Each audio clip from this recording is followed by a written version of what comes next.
ਦਿਲ ਦੀਆਂ ਗੱਲਾਂ ਚੈਨਲ 'ਤੇ ਜਗਮੋਹਨ ਸਿੰਘ ਪੱਟੀ ਤੁਹਾਡੇ ਨਾਲ ਰੂਬਰੂ ਹੋ ਕੇ ਅੱਜ ਕੁਝ ਵਿਚਾਰਾਂ ਕਰਨੀਆਂ ਚਾਹ ਰਿਹਾ। ਤੁਹਾਡੇ ਦਿਲ ਦੀਆਂ ਗੱਲਾਂ ਵੀ ਨੇ, ਤੁਹਾਡੇ ਅਰਮਾਨ ਵੀ ਨੇ, ਜਿਹੜੇ ਕਿਸ ਤਰ੍ਹਾਂ ਰੋਲੇ ਜਾ ਰਹੇ ਨੇ, ਰੋਂਦੇ ਜਾ ਰਹੇ ਨੇ। ਇਹ ਇੱਕ ਆਪਣੇ ਆਪ ਦੇ ਵਿੱਚ ਬੜਾ ਵੱਡਾ ਇੱਕ ਚਰਚਾ ਦਾ ਵਿਸ਼ਾ ਬਣ ਗਿਆ। ਕੋਈ ਬੋਲਣਾ ਨਹੀਂ ਚਾਹੁੰਦਾ, ਕੋਈ ਬੋਲ ਨਹੀਂ ਰਿਹਾ। ਇਸ ਤਰ੍ਹਾਂ ਦੀ ਹਾਲਾਤ ਬਣ ਚੁੱਕੇ ਨੇ ਕਿ ਜ਼ਿਆਦਤੀ ਤੇ ਜ਼ਿਆਦਤੀ ਹੋ ਰਹੀ ਹੈ, ਲੁੱਟ ਤੇ ਲੁੱਟ ਹੋ ਰਹੀ ਹੈ। ਦੇਸ਼ ਦੇ ਲੋਕਾਂ ਦਾ ਪੈਸਾ ਲੁੱਟਿਆ ਜਾ ਰਿਹਾ, ਦੇਸ਼ ਵੇਚਿਆ ਜਾ ਰਿਹਾ, ਦੇਸ਼ ਦੇ ਸੰਸਥਾਨ ਵੇਚੇ ਜਾ ਰਹੇ ਨੇ।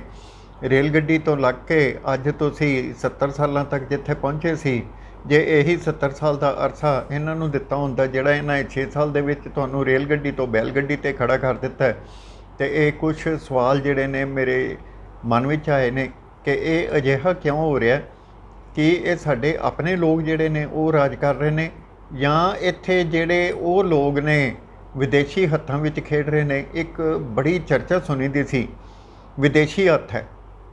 ਵਿਦੇਸ਼ੀ ਹੱਥ ਉਦੋਂ ਨਜ਼ਰ ਨਹੀਂ ਸੀ ਆਉਂਦਾ, ਲੇਕਿਨ ਅੱਜ ਸ਼ਰੇਆਮ ਸਾਫ਼ ਤੇ ਸਪਸ਼ਟ ਨਜ਼ਰ ਆਉਣਾ ਸ਼ੁਰੂ ਹੋ ਗਿਆ। ਬੈਂਕਾਂ ਦਾ ਕੁਛ ਦਾ ਨਿੱਜੀਕਰਨ ਕਰਨ ਦੇ ਯਤਨ ਉਪਰਾਲੇ ਕੀਤੇ ਜਾ ਰਹੇ ਨੇ। ਸਟੇਟ ਬੈਂਕ ਆਫ ਇੰਡੀਆ ਨੂੰ ਬਰਬਾਦ ਕਰਨ ਦਾ ਕਿਵੇਂ ਯਤਨ ਕੀਤਾ ਗਿਆ ਤੁਹਾਡੇ ਸਾਰਿਆਂ ਦੇ ਸਾਹਮਣੇ ਹੈ। ਭਾਰਤ ਦੇ ਜਿਹੜੇ ਵਧੀਆ ਤੋਂ ਵਧੀਆ ਸੰਸਥਾਨ ਸੀ ਉਹਨਾਂ ਨੂੰ ਕਿਸ ਤਰ੍ਹਾਂ ਖਰਾਬ ਕੀਤਾ ਜਾ ਰਿਹਾ ਤੁਹਾਡੇ ਸਾਹਮਣੇ ਹੈ। ਦੇਸ਼ ਦੇ ਵਿੱਚ ਪੈਟਰੋਲ ਤੇ ਡੀਜ਼ਲ ਦੀਆਂ ਕੀਮਤਾਂ ਵਧਾ ਕੇ ਕਿਸ ਤਰ੍ਹਾਂ ਤੇ ਕਿਸ ਹਿਸਾਬ ਨਾਲ ਦੇਸ਼ ਦੀ ਜਨਤਾ ਨੂੰ ਲੁੱਟ ਖਸੁੱਟ ਦੇ ਵਿੱਚ ਪਾਇਆ ਜਾ ਰਿਹਾ ਹੈ ਕਿ ਤੁਸੀਂ ਸਿਰਫ ਆਪਣੀਆਂ ਸਮੱਸਿਆਵਾਂ ਵਿੱਚ ਉਲਝੇ ਰਹੋ। ਅਸੀਂ ਤੁਹਾਨੂੰ ਸਮੱਸਿਆ ਪ੍ਰਧਾਨ ਦੇਸ਼ ਤਾਂ ਬਣਾ ਸਕਦੇ ਹਾਂ, ਲੇਕਿਨ ਤੁਹਾਨੂੰ ਨੰਬਰ 1 ਦਾ ਜਿਹੜਾ ਅਸੀਂ ਲਾਰਾ ਦਿੱਤਾ ਸੀ, ਸਭ ਦਾ ਸਾਥ ਸਭ ਦਾ ਵਿਸ਼ਵਾਸ, ਉਹਦੇ ਵਿੱਚ ਅਸੀਂ ਸਭ ਦਾ ਸਾਥ ਸਭ ਦਾ ਵਿਨਾਸ਼ ਦਾ ਇੱਕ ਐਸਾ ਕੰਮ ਕਰ ਦਿੱਤਾ ਜਿਹਦੇ ਨਾਲ ਤੁਸੀਂ ਆਪਸ ਵਿੱਚ ਉਲਝੇ ਰਹੋ। ਆਪਸੀ ਰੋਟੀ ਦੇ ਤੁਹਾਨੂੰ ਲਾਲੇ ਪਏ ਰਹਿਣ, ਔਰ ਇਹ ਲਾਲੇ ਜਿਹੜੇ ਨੇ ਇੱਥੋਂ ਤੱਕ ਵੱਧ ਜਾਣ ਕਿ ਇੱਕ ਸੱਜਣ ਦੀ ਗੱਲ ਮੈਨੂੰ ਯਾਦ ਆ ਗਈ। ਅੱਜ ਉਹਨਾਂ ਦੀ ਸ਼੍ਰੀਮਤੀ ਨੇ ਉਹਨਾਂ ਨੂੰ ਇਹ ਗੱਲ ਕਹੀ ਕਿ ਅੱਜ ਤੁਸੀਂ ਕੰਮ 'ਤੇ ਜਾਣਾ ਅਤੇ ਕਿਹੜੀ ਜਿਹੜੀ ਹੈ ਸਬਜ਼ੀ ਹੈ ਉਹ ਮੈਂ ਤੁਹਾਡੇ ਲਈ ਬਣਾ ਦਿਆਂ ਜਾਂ ਰੱਖ ਦਿਆਂ। ਤਾਂ ਉਹਨਾਂ ਨੇ ਉਹਨੂੰ ਬੜੇ ਅਦਬ ਨਾਲ ਸਤਿਕਾਰ ਨਾਲ ਕਿਹਾ, ਭਾਗਿਆਵਾਨ, ਹਰ ਚੀਜ਼ ਵੱਧ ਰਹੀ ਹੈ। ਗੈਸ ਦੀ ਕੀਮਤ ਵੱਧ ਗਈ ਹੈ, ਪੈਟਰੋਲ ਦੀ ਕੀਮਤ ਵੱਧ ਗਈ ਹੈ, ਤੇਲ ਦੀ ਕੀਮਤ ਵੱਧ ਗਈ ਹੈ, ਦਾਲਾਂ ਸਬਜ਼ੀਆਂ ਦੀ ਕੀਮਤ ਵੱਧ ਗਈ ਹੈ, ਅਤੇ ਮੈਨੂੰ ਤੂੰ ਅੰਬ ਦੇ ਅਚਾਰ ਦੀਆਂ 2 ਫਾੜੀਆਂ ਦੇ ਦੇ। ਉਹ ਕਹਿੰਦੀ ਜੀ ਉਹ ਕਿਉਂ? ਕਹਿੰਦਾ ਹੁਣ ਅੰਬ ਦੇ ਅਚਾਰ ਦੀਆਂ ਫਾੜੀਆਂ ਜਿਹੜੀਆਂ ਨਾ ਉਹਨਾਂ ਨਾਲ ਹੀ ਗੁਜ਼ਾਰਾ ਕਰਨਾ ਪੈਣਾ, ਉਹਨਾਂ ਨਾਲ ਹੀ 2 ਫੁਲਕੇ ਖਾਣੇ ਪੈਣੇ ਹੈ, ਅਤੇ ਆਪਾਂ ਆਪਣੀ ਆਦਤ ਹੁਣੇ ਹੀ ਬਣਾ ਲਈਏ। ਕਿੱਡਾ ਵੱਡਾ ਵਿਕਾਸ ਹੋਇਆ ਸਾਡੇ ਲੋਕਾਂ ਦਾ, ਇਹ ਦੇਖਣ ਵਾਲੀ ਗੱਲ ਹੈ। ਇਹ ਇੱਕ ਆਮ ਬੱਚਾ ਇਸ ਚੀਜ਼ ਨੂੰ ਸਮਝ ਕੇ ਇਹ ਸੋਚ ਰਿਹਾ ਕਿ ਮੈਂ ਕਿੱਥੋਂ ਤੱਕ ਆਪਣਾ ਜਿਹੜਾ ਕੰਮ ਕਰਾਂ। ਇਹ ਜਿਹੜਾ ਕਲਚਰ ਹੈ ਇਹ ਤੁਹਾਡੇ ਕੋਲ 10 ਸਾਲ ਪਹਿਲੋਂ ਆ ਗਿਆ ਸੀ, ਜਦੋਂ ਜਿਹੜੀ ਸਬਜ਼ੀ ਕਿਸੇ ਪਰਿਵਾਰ ਵਿੱਚ 1 ਕਿਲੋ ਦੇ ਹਿਸਾਬ ਨਾਲ ਜਾਂ 2 ਕਿਲੋ ਦੇ ਹਿਸਾਬ ਨਾਲ ਬਣਦੀ ਸੀ ਤਾਂ ਤੁਸੀਂ ਮਾਰਕੀਟ ਵਿੱਚ ਜਾਂਦੇ ਸੀ, ਮਾਰਕੀਟ ਤੋਂ ਤੁਸੀਂ 1 ਕਿਲੋ ਜਾਂ 2 ਕਿਲੋ ਦੇ ਹਿਸਾਬ ਨਾਲ ਲਿਆਉਂਦੇ ਸੀ। ਉਸ ਤੋਂ ਬਾਅਦ ਇਹ ਜਿਹੜਾ ਵਿਘਟਨਕਾਰੀ ਨੀਤੀਆਂ ਜਿਹੜੀਆਂ ਇਹ ਅੱਗੇ ਵਧਣੀਆਂ ਸ਼ੁਰੂ ਹੋ ਗਈਆਂ, ਔਰ ਲੋਕ ਜਿਹੜੇ ਨੇ ਅੱਧਾ ਕਿਲੋ ਲਿਆਉਣ ਲੱਗ ਗਏ, ਪਾਈਆ ਲਿਆਉਣ ਲੱਗ ਗਏ। ਔਰ ਕੁਛ ਰਿਲਾਇੰਸ ਦੇ ਸਟੋਰ ਐਸੇ ਸਨ ਜਿਨ੍ਹਾਂ ਉੱਤੇ ਮੈਂ ਇਹ ਵੀ ਦੇਖਦਾ ਸੀ, ਜਿਹੜੇ ਬੱਚੇ ਪੀਜੀ ਨੇ ਉਹ 86 ਗ੍ਰਾਮ ਮਟਰ, 86 ਗ੍ਰਾਮ ਹਰੇ ਮਟਰ ਲੈ ਕੇ ਜਾ ਰਹੇ ਨੇ ਤਾਂ ਕਿ ਉਹ ਆਪਣੀ ਸਬਜ਼ੀ ਦਾ ਜਿਹੜਾ 2 ਵਾਰੀ ਮੁਲਾਂਕਣ ਕਰ ਸਕਣ। ਇੱਕ ਵਾਰੀ ਆਲੂ ਪਾ ਕੇ 4 ਦਾਣੇ ਮਟਰਾਂ ਦੇ, ਅਤੇ ਇੱਕ ਵਾਰੀ ਕੋਈ ਹੋਰ ਚੀਜ਼ ਪਾ ਕੇ ਕੋਈ ਹੋਰ ਜਿਹੜੀ ਡਿਸ਼ ਹੈ ਉਸ ਹਿਸਾਬ ਨਾਲ ਚੱਲ ਸਕਣ। ਇਹ ਮੰਦਭਾਗੀਆਂ ਘਟਨਾਵਾਂ ਪੰਜਾਬ ਦੇ ਲੋਕਾਂ ਨੂੰ, ਦੇਸ਼ ਦੇ ਲੋਕਾਂ ਨੂੰ ਸਹਿਣੀਆਂ ਪੈ ਰਹੀਆਂ ਨੇ, ਔਰ ਕੋਈ ਆਵਾਜ਼ ਨਹੀਂ ਉਠਾ ਰਿਹਾ, ਕੋਈ ਬੋਲ ਨਹੀਂ ਰਿਹਾ। ਸਰਕਾਰੀ ਖਜ਼ਾਨੇ ਦੀ ਲੁੱਟ ਪੂਰੀ ਤਰ੍ਹਾਂ ਲੱਗੀ ਹੋਈ ਹੈ, ਔਰ ਇਸ ਹਿਸਾਬ ਨਾਲ ਲੱਗੀ ਹੋਈ ਹੈ ਅੱਜ ਮੰਤਰੀ ਮੰਡਲ ਦਾ ਵਿਸਥਾਰ ਹੋ ਰਿਹਾ। 43 ਨਵੇਂ ਚਿਹਰੇ ਲਏ ਜਾਣੇ ਨੇ, ਕਿੰਨਿਆਂ ਨੂੰ ਘਰ ਤੋਰਿਆ ਜਾਣਾ, ਕਿੰਨਿਆਂ ਦੀ ਛੁੱਟੀ ਕੀਤੀ ਜਾਣੀ ਹੈ। ਇਹ ਆਪਣੇ ਆਪ ਦੇ ਵਿੱਚ ਬੜੇ ਵੱਡੇ ਸਵਾਲ ਬਣਦੇ ਜਾ ਰਹੇ ਨੇ। ਖਬਰਾਂ ਕਿਆ ਅਸਰ ਰਹੀਆਂ ਦਾ ਮਾਮਲਾ ਅਤੇ ਮਸਲਾ ਚੱਲਦਾ ਰਹੇਗਾ। ਤੁਸੀਂ ਇੱਥੇ ਮੈਂ ਤੁਹਾਨੂੰ ਇੱਕ ਗੱਲ ਦੱਸਣੀ ਚਾਹੁੰਦਾ, ਇੱਕ IAS ਅਫਸਰ ਜਿਹੜੇ ਅਟਲ ਬਿਹਾਰੀ ਵਾਜਪਾਈ ਜੀ ਦੇ ਪੂਰਵ ਪ੍ਰਧਾਨ ਮੰਤਰੀ ਜੀ ਦੇ ਨਿੱਜੀ ਸਕੱਤਰ ਸਨ, ਉਹਨਾਂ ਨੇ ਜਿਹੜੀ ਹੈ ਪਹਿਲੇ ਉਹਨਾਂ ਦੀ ਨਿੱਜੀ ਸਕੱਤਰਤਾ ਕੀਤੀ, IAS ਸ਼ਿਪ ਤੋਂ ਪੈਨਸ਼ਨ ਲਈ, ਫਿਰ ਉਹਨਾਂ ਨੇ BJP ਦੇ ਕੇਡਰ ਜੁਆਇਨ ਕੀਤੇ ਜਾਂ JDU ਦੇ ਕੇਡਰ ਜੁਆਇਨ ਕੀਤੇ ਜਾਂ ਕਿਸੇ ਹੋਰ ਪੋਲੀਟੀਕਲ ਪਾਰਟੀ ਦੇ ਕੇਡਰ ਜੁਆਇਨ ਕੀਤੇ, ਲੇਕਿਨ ਇੱਕ ਜਿਹੜਾ ਹੈ ਉਹਨਾਂ ਦਾ ਇਹ ਦੱਸਣਾ ਕਿ ਉਹ ਇੱਕ ਮੋਦੀ ਨੂੰ ਟਾਰਸ ਦੇ ਰੂਪ ਵਿੱਚ ਉਭਰੇ ਨੇ, ਮੋਦੀ ਸਰਕਾਰ ਲਈ ਉਹ ਟਾਰਸ ਦੇ ਰੂਪ ਵਿੱਚ ਕੀ ਉਭਰੇ ਨੇ। ਉਹਨਾਂ ਨੇ IAS ਦੀ ਪੈਨਸ਼ਨ ਤਾਂ ਲੈ ਰਹੇ ਨੇ, ਹੁਣ ਮੰਤਰੀ ਪਦ ਦੀਆਂ ਸਹੂਲਤਾਂ ਵੀ ਲੈਣਗੇ, ਸੈਲਰੀ ਵੀ ਲੈਣਗੇ, ਔਰ ਹੋਰ ਜੋ ਪਰਕ ਹੋਣਗੇ ਉਹ ਵੀ ਲੈਣਗੇ, ਅਤੇ ਲੁੱਟ ਖਸੁੱਟ ਦਾ ਆਲਮ ਦਾ ਬਾਜ਼ਾਰ ਜਿਹੜਾ ਹੋਰ ਜ਼ਿਆਦਾ ਗਰਮ ਹੋ ਜਾਏਗਾ। ਇਸੇ ਤਰ੍ਹਾਂ ਹੋਰ ਕਈ ਮੰਤਰੀ ਸਾਹਿਬਾਨ ਨੇ ਜਿਨ੍ਹਾਂ ਨੇ ਸਹੁੰ ਚੁੱਕੀ ਹੈ, ਸੰਵਿਧਾਨ ਦੇ ਥੱਲੇ ਸਹੁੰ ਚੁੱਕੀ ਹੈ। ਇਹ ਸਹੁੰ ਚੁੱਕ ਸਮਾਗਮ ਦੇਖਦਿਆਂ ਦੇਖਦਿਆਂ ਮੇਰਾ ਸਿਰ ਝੁਕ ਰਿਹਾ ਸੀ। ਇਹ ਨਾ ਸੋਚਿਓ ਅਦਬ ਵਿੱਚ ਝੁਕ ਰਿਹਾ ਸੀ, ਮੇਰਾ ਸਿਰ ਸ਼ਰਮ ਨਾਲ ਝੁਕ ਰਿਹਾ ਸੀ ਕਿ ਜਿਹੜੀ ਸਹੁੰ ਚੁੱਕ ਰਹੇ ਨੇ ਉਸ ਦੀਆਂ ਇਹਨਾਂ ਨੇ ਸੰਵਿਧਾਨ ਦੇ ਥੱਲੇ ਕਿਵੇਂ ਧੱਜੀਆਂ ਉਡਾਉਣੀਆਂ, ਔਰ ਇਹ ਧੱਜੀਆਂ ਕਿਵੇਂ ਅਤੇ ਕਿਸ ਤਰ੍ਹਾਂ ਕਿਸ ਹਿਸਾਬ ਨਾਲ ਲੋਕਾਂ ਦਾ ਵਿਸ਼ਵਾਸ ਜਿੱਤਣਗੀਆਂ ਜਾਂ ਵਿਕਾਸ ਜਿੱਤਣਗੀਆਂ ਜਾਂ ਵਿਨਾਸ਼ਕਾਰੀ ਘਟਨਾਵਾਂ ਦਾ ਇੱਕ ਆਲਮ ਸ਼ੁਰੂ ਹੋਏਗਾ। ਮੈਂ ਆਪਣੇ ਦੇਸ਼ ਦੇ ਲੋਕਾਂ ਨੂੰ ਹੱਥ ਜੋੜ ਕੇ ਬੇਨਤੀ ਕਰਦਾ, ਇਹ ਦੱਸਣਾ ਚਾਹੁੰਦਾ ਕਿ ਤੁਸੀਂ ਥੋੜ੍ਹਾ ਜਿਹਾ ਸੁਚੇਤ ਹੋਵੋ, ਇਹਨਾਂ ਦੀਆਂ ਦਮਨਕਾਰੀ ਨੀਤੀਆਂ ਨੂੰ, ਸਰਕਾਰ ਦੀਆਂ ਨੂੰ ਨੱਥ ਪਾਓ। ਇੱਥੇ ਇਹ ਦੱਸਣਾ ਵੀ ਜ਼ਰੂਰੀ ਹੈ, ਅੱਜ ਦੇਸ਼ ਦਾ ਇਤਿਹਾਸ ਬਦਲਣ ਦੀਆਂ ਵੀ ਗੱਲਾਂ ਹੋ ਰਹੀਆਂ। ਦੇਸ਼ ਦਾ ਇਤਿਹਾਸ ਬਦਲਣ ਦੀਆਂ ਗੱਲਾਂ ਸਰਕਾਰ ਇਸ ਲਈ ਕਰ ਰਹੀ ਹੈ ਕਿਉਂਕਿ ਸਰਕਾਰ ਨੂੰ ਕੋਈ ਗੱਲਾਂ ਸੁਖਾਵੀਆਂ ਨਹੀਂ ਲੱਗੀਆਂ। ਇਹਦੇ ਵਿੱਚ ਸੁਖਾਵਾਂਪਨ ਕਿੱਥੋਂ ਆਇਆ ਅਤੇ ਕਿਸ ਹਿਸਾਬ ਨਾਲ ਇਹ ਜਿਹੜਾ ਸੁਖਾਵਾਂਪਨ ਹੈ ਸਰਕਾਰ ਨੂੰ ਲੱਗਦਾ, ਉਹਨਾਂ ਨੂੰ ਜਿਹੜੀ ਗੱਲ ਸੂਟ ਕਰਦੀ ਹੈ ਆਪਣੇ ਹਿਸਾਬ ਨਾਲ ਕੁਛ ਟਟਪੂੰਜੀਆਂ ਨੂੰ, ਕੁਛ ਦੋ ਚਾਰ ਟੁਕੜ ਬੋਚਾਂ ਨੂੰ ਇਹ ਗੱਲ ਸਮਝ ਲੱਗਦੀ ਹੈ ਕਿ ਅਸੀਂ ਇਸ ਹਿਸਾਬ ਨਾਲ ਦੇਸ਼ ਦੀ ਸੰਸਕ੍ਰਿਤੀ ਦਾ ਘਾਣ ਕਰ ਸਕਦੇ ਹਾਂ। ਤਾਂ ਉਸ ਦੇ ਵਾਸਤੇ ਉਹਨਾਂ ਨੇ 15 ਜੁਲਾਈ ਤੱਕ ਇਹ ਕਹਿ ਦਿੱਤਾ ਕਿ ਅਸੀਂ ਜਿਹੜਾ ਇਤਿਹਾਸਕ ਪੱਖ ਨੇ, ਧਾਰਮਿਕ ਪੱਖ ਨੇ ਜਿਹੜੇ ਇਤਿਹਾਸ ਦੇ ਵਿੱਚ ਨੇ ਉਹਨਾਂ ਨੂੰ ਬਦਲਣਾ। ਅਸੀਂ ਉਹਦੀ ਬਦਲਣ ਦੀ ਜ਼ਰੂਰਤ ਕਿਉਂ ਪਈ, ਕਾਹਦੇ ਲਈ ਪਈ ਹੈ, ਕਿਸ ਹਿਸਾਬ ਨਾਲ ਪਈ ਹੈ। ਅਸੀਂ ਆਪਣੇ ਦੇਸ਼ ਦੇ ਜਿਹੜੇ ਵੀ ਦੇਸ਼ ਭਗਤ ਨੇ, ਜਿਹੜੇ ਵੀ ਸਿਰੜੀ ਸਨ ਦੇਸ਼ ਦੇ ਲਈ ਜੀਏ ਨੇ, ਔਰ ਲਾਲ ਬਹਾਦਰ ਸ਼ਾਸਤਰੀ ਜੀ ਦੀ ਐਗਜ਼ਾਮਪਲ ਬਿਲਕੁਲ ਸਾਹਮਣੇ ਹੈ। ਉਹਨਾਂ ਨੇ ਜਦੋਂ ਪਾਕਿਸਤਾਨ ਨਾਲ ਜੰਗ ਹੋਈ ਸੀਗੀ ਤਾਂ ਉਹਨਾਂ ਨੇ ਪਾਕਿਸਤਾਨ ਦੇ ਵਿੱਚ ਉਹਨਾਂ ਨੇ ਜੋ ਖਲਲ ਮਚਾਇਆ ਸੀ, ਜੋ ਖਰੂਦ ਮਚਾਇਆ ਸੀ ਭਾਰਤੀ ਫੌਜਾਂ ਨੇ, ਉਸ ਦਾ ਆਲਮ ਅੱਜ ਤੱਕ ਸਾਹਮਣੇ ਹੈ। ਇੱਕ ਸਾਰਾਗੜੀ ਦਾ ਬਿਰਤਾਂਤ ਹੁੰਦਾ ਜਿਹਦੇ ਵਿੱਚ ਸਾਫ਼ ਅਤੇ ਸਪਸ਼ਟ ਤੌਰ 'ਤੇ ਇਹ ਸਾਹਮਣੇ ਨਜ਼ਰ ਆਉਂਦਾ ਹੈ ਕਿ ਜਿਹੜੇ ਉੱਥੇ ਸਿੰਘ ਸਨ ਉਹਨਾਂ ਨੂੰ ਕਿਵੇਂ ਸ਼ਹਾਦਤ ਦੇਣੀ ਪਈ, ਕਿਸ ਹਿਸਾਬ ਨਾਲ ਦੇਣੀ ਪਈ, ਲੇਕਿਨ ਉਹਨਾਂ ਨੇ ਦੇਸ਼ ਦਾ ਸਿਰ ਨਹੀਂ ਝੁਕਣ ਦਿੱਤਾ।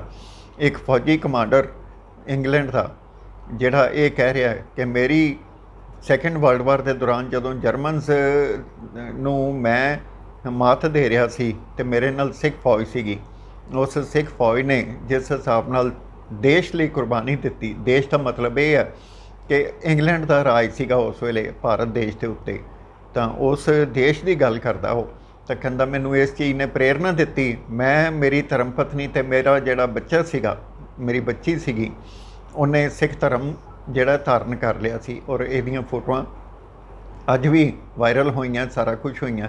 ਦੇਸ਼ ਭਗਤ ਕਿਹੜੇ ਹੁੰਦੇ ਨੇ? ਦੇਸ਼ ਭਗਤ ਸਰਵਾਰਕਰ ਵਰਗੇ ਨਹੀਂ ਹੁੰਦੇ ਜਿਹੜੇ 6 ਵਾਰੀ ਮਾफ़ੀ ਮੰਗ ਕੇ ਅੰਗਰੇਜ਼ਾਂ ਤੋਂ ਪੈਨਸ਼ਨ ਲੈ ਕੇ ਆਏ ਸਨ। ਉਹਨੂੰ ਜਿਹੜੀ ਹੈ ਅੱਜ ਦੀ ਸਰਕਾਰ ਦੇਸ਼ ਭਗਤ ਕਵੇ ਤਾਂ ਮੇਰਾ ਖਿਆਲ ਹੈ ਵੀ ਕਿਸੇ ਤਰ੍ਹਾਂ ਹੀ ਨਾ ਲੋਕਾਂ ਦਾ ਵਿਸ਼ਵਾਸ ਜਿੱਤਿਆ ਅਤੇ ਨਾ ਹੀ ਲੋਕਾਂ ਦਾ ਵਿਕਾਸ ਹੋਇਆ। ਵਿਕਾਸ ਅਤੇ ਵਿਸ਼ਵਾਸ ਕਿਵੇਂ ਜਿੱਤਿਆ ਜਾਂਦਾ ਹੈ? ਵਿਕਾਸ ਅਤੇ ਵਿਸ਼ਵਾਸ ਇਸ ਹਿਸਾਬ ਨਾਲ ਜਿੱਤਿਆ ਜਾਂਦਾ ਕਿ ਤੁਸੀਂ ਆਪਣੇ ਦੇਸ਼ ਦੇ ਲੋਕਾਂ ਦੀ ਕੀ ਪ੍ਰਗਤੀ ਕੀਤੀ ਹੈ। ਤੁਸੀਂ ਇੱਕ ਗੱਲ ਜ਼ਰੂਰ ਕਰੋ, ਸੋਚੋ, ਸਮਝੋ, ਵਿਚਾਰੋ, ਆਪਣੀ ਰੋਟੀ ਦੇ ਪਿੱਛੇ ਨਾ ਭੱਜੋ। ਜੇ ਰੋਟੀ ਬਚਾਉਣੀ ਜੇ ਆਪਣੀ ਤਾਂ ਘੱਟੋ ਘੱਟ ਇੱਕ ਗੱਲ ਦਾ ਜ਼ਰੂਰ ਧਿਆਨ ਰੱਖੋ, ਸਰਕਾਰ ਨੂੰ ਕਹੋ ਵੀ ਇਹ ਗੱਲਾਂ ਗਲਤ ਨੇ। ਅੱਜ ਮੈਂ ਤੁਹਾਨੂੰ ਇੱਕ ਗੱਲ ਚੇਤਾਉਣੀ ਚਾਹੁੰਦਾ, ਜਦੋਂ 1973 ਦੇ ਵਿੱਚ 7 ਪੈਸੇ ਪੈਟਰੋਲ ਦੀ ਕੀਮਤ ਵਧੀ ਸੀ, ਉਸ ਵੇਲੇ ਪੂਰਵ ਪ੍ਰਧਾਨ ਮੰਤਰੀ BJP ਦੇ ਸ਼੍ਰੀ ਅਟਲ ਬਿਹਾਰੀ ਵਾਜਪਾਈ ਜੀ ਬੈਲ ਗੱਡੀ ਦੇ ਉੱਤੇ ਸੰਸਦ ਵਿੱਚ ਗਏ ਸਨ ਅਤੇ ਉਹਨਾਂ ਨੇ ਪ੍ਰੋਟੈਸਟ ਲੌਂਚ ਕੀਤਾ ਸੀ। ਅੱਜ ਜਿਹੜੇ ਉਹੋ ਜਿਹੇ ਨੇਤਾ ਨੇ BJP ਦੇ ਵਿੱਚ ਨਹੀਂ ਰਹੇ, ਉਹਨਾਂ ਨੇ ਸਿਰਫ ਲੁੱਟ ਖਰੁੱਚ ਦਾ ਹੀ ਆਲਮ ਜਿਹੜਾ ਲੋਕੀ ਕਹਿੰਦੇ ਨੇ ਕਿ ਉਹਨਾਂ ਨੇ ਬਾਜ਼ਾਰ ਗਰਮ ਕੀਤਾ ਹੋਇਆ। ਇਹ ਲੁੱਟ ਖਸੁੱਟ ਦੇ ਬਾਜ਼ਾਰ ਵਿੱਚ ਕੌਣ ਕੌਣ, ਕਿੰਨਾ ਦੀ ਭਾਈਵਾਲੀ ਸ਼ਾਮਲ ਹੈ, ਇਹ ਦੇਖਣੀ ਪਏਗੀ, ਇਹ ਸੋਚਣੀ ਪਏਗੀ, ਇਹ ਸਮਝਣੀ ਪਏਗੀ। ਔਰ ਜੇ ਸਰਕਾਰ ਕੋਈ ਗਲਤ ਕੰਮ ਕਰਦੀ ਹੈ, ਤੁਸੀਂ ਬੋਲਣ ਦੀ ਜ਼ਰੂਰਤ ਕਰਦੇ ਹੋ, ਤਾਂ ਤੁਹਾਡੇ ਉੱਤੇ ਐਸੇ ਕਾਲੇ ਕਾਨੂੰਨ ਮੜ ਦਿੱਤੇ ਜਾਂਦੇ ਨੇ, ਥੱਪ ਦਿੱਤੇ ਜਾਂਦੇ ਨੇ ਕਿ ਤੁਹਾਡੀ ਆਵਾਜ਼ ਬੰਦ ਕੀਤੀ ਜਾਂਦੀ ਹੈ। ਇਹ ਇੱਕ ਚਿੱਟੀ ਐਮਰਜੈਂਸੀ ਹੈ ਜਾਂ ਕਾਲੀ ਐਮਰਜੈਂਸੀ ਹੈ? ਇਹ ਡਿਕਲੇਅਰਡ ਐਮਰਜੈਂਸੀ ਹੈ ਜਾਂ ਅਨਡਿਕਲੇਅਰਡ ਐਮਰਜੈਂਸੀ ਹੈ? ਇਸ ਦਾ ਸਵਾਲ ਜਿਹੜਾ ਭਾਰਤ ਦੇ ਲੋਕ ਜਿਹੜੇ ਨੇ ਮੰਗਦੇ ਨੇ ਤੇ ਭਾਰਤ ਦੇ ਲੋਕਾਂ ਨੇ ਹੀ ਦੇਣਾ ਹੈ, ਇਹਨਾਂ ਰਾਜਨੀਤੀ ਕਰਨ ਵਾਲਿਆਂ ਨੂੰ ਆਪਣੀਆਂ ਸਰਕਾਰਾਂ ਨੂੰ ਦੇਣਾ ਹੈ। ਇਹ ਗੱਲ ਜਿਹੜੀ ਹੈ ਹੈਲਦੀ ਟ੍ਰੈਂਡ ਦੇ ਵਿੱਚ ਆਉਂਦੀ ਹੈ।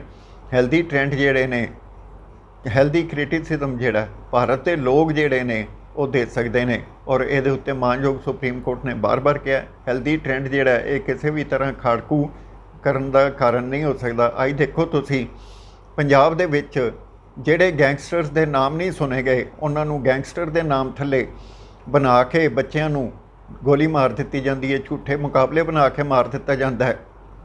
ਇਹ ਇੱਕ ਨਵਾਂ ਮੋਡੀਫਾਈਡ ਵਰਸ਼ਨ ਆਇਆ ਹੈ ਜਿਹਦੇ ਮੁਤਾਬਕ ਇਹ ਆਮ ਤੌਰ 'ਤੇ ਕਿਹਾ ਜਾ ਸਕਦਾ। ਲੋਕ ਕਹਿੰਦੇ ਨੇ, ਲੋਕ ਗੱਲਾਂ ਕਰਦੇ ਨੇ, ਘਰ ਘਰ ਦੇ ਵਿੱਚ ਗੱਲਾਂ ਚੱਲਦੀਆਂ ਨੇ ਕਿ ਇਹ ਅੱਤਵਾਦ ਦਾ ਜਿਹੜਾ ਇੱਕ ਸ਼ਬਦ ਸੀ, ਉਸ ਸ਼ਬਦ ਦਾ ਇੱਕ ਇਹਨਾਂ ਨੇ ਭਗਵਾਕਰਨ ਕੀਤਾ, ਗੈਂਗਸਟਰ ਵਰਡ ਯੂਜ਼ ਕਰਕੇ। ਜੇ ਗੈਂਗਸਟਰ ਬਣਦਾ ਬੱਚਾ ਜਾਂ ਕਿਸੇ ਤਰ੍ਹਾਂ, ਮਾਂ ਗੈਂਗਸਟਰ ਨੂੰ ਜਨਮ ਨਹੀਂ ਦਿੰਦੀ, ਮਾਂ ਖਾੜਕੂ ਨੂੰ ਜਨਮ ਨਹੀਂ ਦਿੰਦੀ। ਜਨਮ ਕੌਣ ਦਿੰਦਾ? ਹਾਲਾਤ ਦਿੰਦੇ ਨੇ। ਤਾਂ ਉਹਨਾਂ ਹਾਲਾਤਾਂ ਦੇ ਵਿੱਚੋਂ ਇਹ ਇਨਕੁਆਇਰੀ ਹੋਣੀ ਚਾਹੀਦੀ ਹੈ, ਜਿਸ ਨੇ ਇਹ ਹਾਲਾਤ ਪੈਦਾ ਕੀਤੇ ਆ ਉਹਨਾਂ ਉੱਤੇ ਇਹ ਕਾਲੇ ਕਾਨੂੰਨ ਲੱਦੇ ਜਾਣੇ ਚਾਹੀਦੇ ਆ, ਔਰ ਮਾਨਯੋਗ ਸੁਪਰੀਮ ਕੋਰਟ ਨੂੰ ਇਸ ਦੇ ਉੱਤੇ ਦੇਖਣਾ ਚਾਹੀਦਾ ਕਿ ਭਾਰਤ ਦੇ ਲੋਕਾਂ ਦੇ ਹਿਊਮਨ ਰਾਈਟਸ ਦੀ ਵਾਇਲੇਸ਼ਨ ਨਾ ਹੋਵੇ। ਮੋਦੀ ਸਾਹਿਬ ਨੇ ਬਹੁਤ ਅੱਛਾ ਕਿਹਾ ਸੀਗਾ ਕਿ ਅਸੀਂ $5 ਟ੍ਰਿਲੀਅਨ ਦੀ ਇਕੋਨਮੀ ਬਣਾਉਣੀ ਹੈ। ਅੱਜ ਮੋਦੀ ਸਾਹਿਬ ਸਾਰਵਜਨਕ ਹੋ ਕੇ ਮਨ ਦੀ ਬਾਤ ਦੇ ਵਿੱਚ ਜਾਂ 8 ਵਜੇ TV 'ਚੋਂ ਉਸੇ ਤਰ੍ਹਾਂ ਹੀ ਨਿਕਲ ਕੇ ਦੱਸਣ, ਜਦੋਂ ਉਹਨਾਂ ਨੇ ਡਿਮੋਨੋਟਾਈਜੇਸ਼ਨ ਦੱਸੀ ਸੀ ਵੀ ਹੋ ਗਈ ਹੈ, ਤਾਂ ਅੱਜ ਇਹ ਦੱਸਣ। ਭਾਰਤ ਦੇ ਲੋਕ ਜਵਾਬ ਮੰਗਦੇ ਨੇ। ਭਾਰਤ ਦੇ ਲੋਕ ਇਸ ਲਈ ਜਵਾਬ ਮੰਗਦੇ ਨੇ ਕਿ ਸਾਡਾ ਵਿਕਾਸ ਕਿੰਨਾ ਹੋਇਆ, ਅਸੀਂ ਕਿੰਨਾ ਵਿਸ਼ਵਾਸ ਜਿੱਤਿਆ।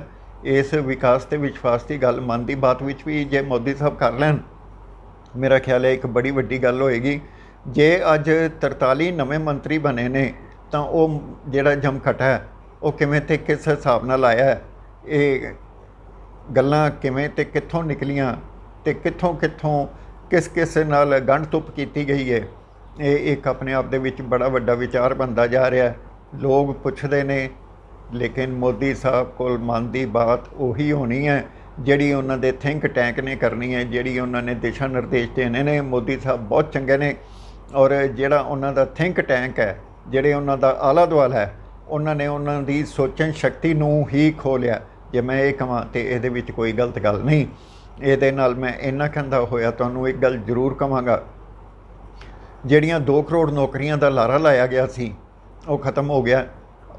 ਰਾਸ਼ਟਰਪਤੀ ਜੀ ਨੇ ਸਭ ਤੋਂ ਪਹਿਲਾਂ ਆਗਾਜ਼ ਕੀਤਾ ਨੌਕਰੀਆਂ ਕੱਢਣ ਦਾ। ਉਹਨਾਂ ਨੇ 8 ਗਵਰਨਰ ਲਾ ਦਿੱਤੇ ਨੇ ਵੱਖਰੀਆਂ ਭਾਰਤ ਦੀਆਂ ਸਟੇਟਾਂ ਦੇ।